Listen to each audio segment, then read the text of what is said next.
Hansel and Gretel story. Once upon a time, there were two children, a brother and a sister, whose names were Hansel and Gretel.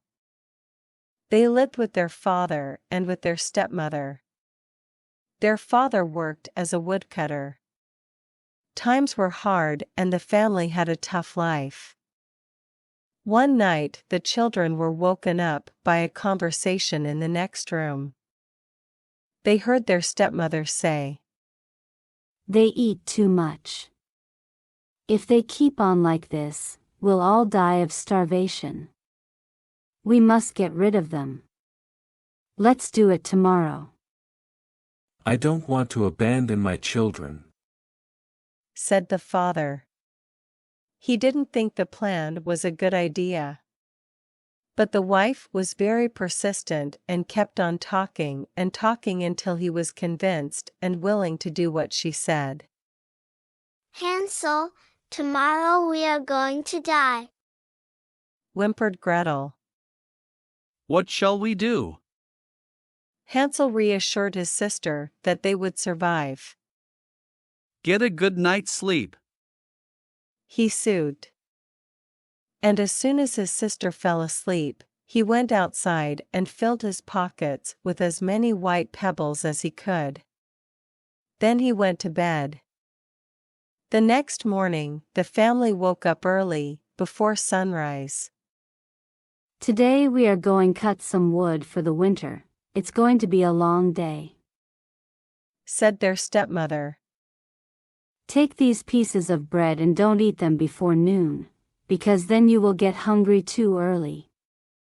Hansel gave his bread to Gretel to hold, because his pockets were full of pebbles. They went deep into the forest. On the way, Hansel stopped every few steps and dropped a pebble behind him without telling anyone. After a while, they stopped. The stepmother told the children to sit there and wait quietly for them to come back. Their father said nothing. Hansel and Gretel waited the whole day. They couldn't believe that their father would actually leave them. They knew that everything they heard the night before was true. "Don't worry, Gretel," said Hansel. "I dropped a trail of pebbles all the way here. Let's eat our bread and have a sleep. We will leave tomorrow morning and be home by noon, trust me." They did just as Hansel had said. The next morning, they followed the trail Hansel had made and they made their way home. Their father was very happy to see them, that he couldn't say a thing and just hugged them for as long as he could.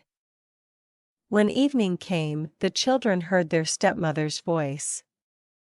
"We will leave them further into the forest next time so they won't be able to find their way back." "What are talking about? We are not going to leave them alone in the woods again." But the woman persisted. "Do you want to die of starvation?" The man didn't reply. Hansel went to try and gather pebbles again, but this time the door was locked. The next morning, their stepmother gave them even smaller pieces of bread for lunch. On their way into the forest, Hansel dropped crumbs behind him, so that they would be able to find their way back home just like before. They walked for hours and hours. Eventually, their stepmother said, "This looks like a good place. You can have a nap here while your father and I cut wood." At lunch, Gretel shared her piece of bread with Hansel, and then they fell asleep. It was already evening when they woke up, and it was too dark to find the crumbs. But Hansel told Gretel to keep calm and that they would go home the next morning. When they woke up, they saw that wild animals had eaten the crumbs during the night. This time it was Hansel who was upset. "We will never find our way home now," he cried. But this time it was Gretel's turn to be brave. "Let's walk. I'm sure we'll be able to find our house," she said. They walked the entire day. They were already very hungry and tired when they saw a white bird singing on a branch. It flew off and the children decided to follow him. It led them to a house.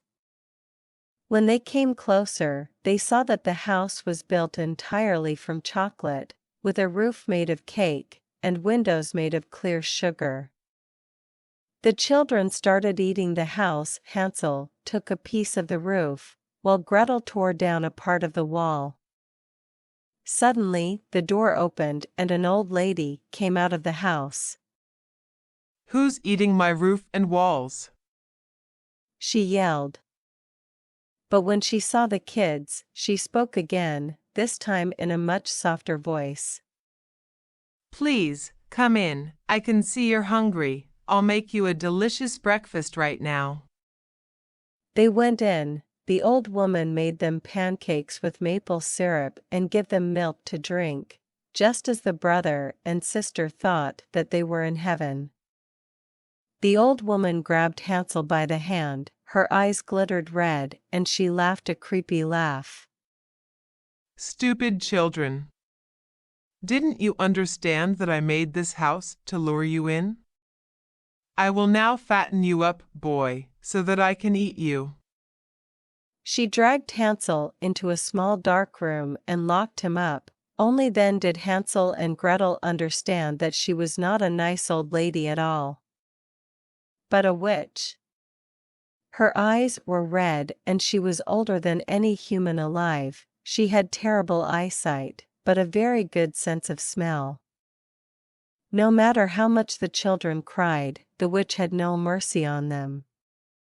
"Come on, girl, start cooking something delicious for your brother. By the end of the month he should have got fat enough to be cooked." Gretel had no other option, so she started cooking for her brother. A week passed like that. Hansel ate delicious food, while Gretel was always hungry.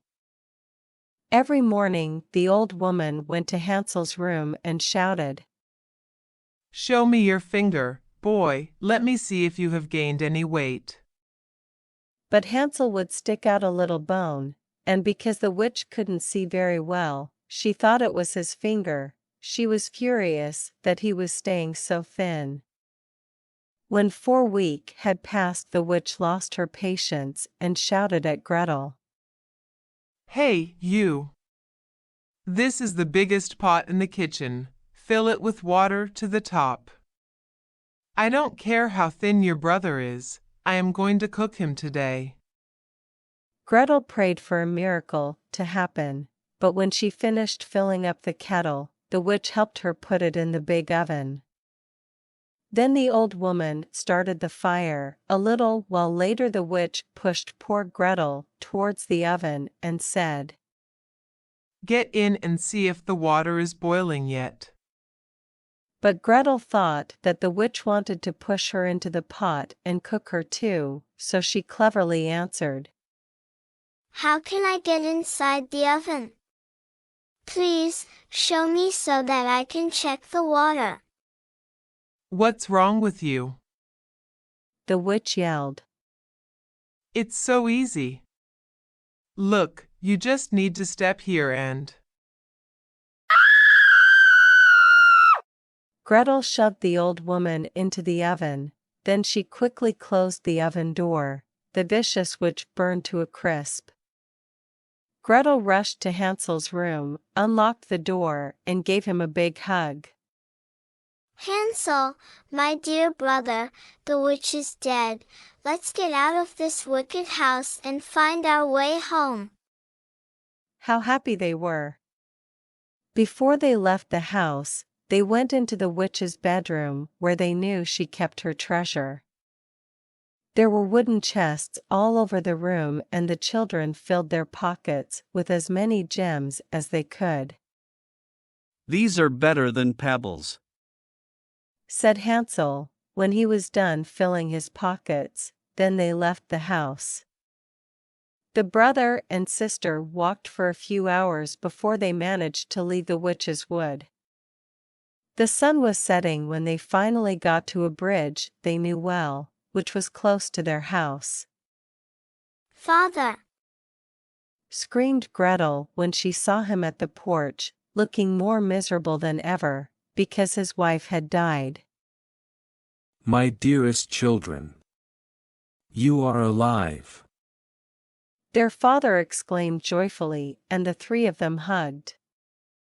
Gretel shook out her apron and the precious stone started falling onto the ground.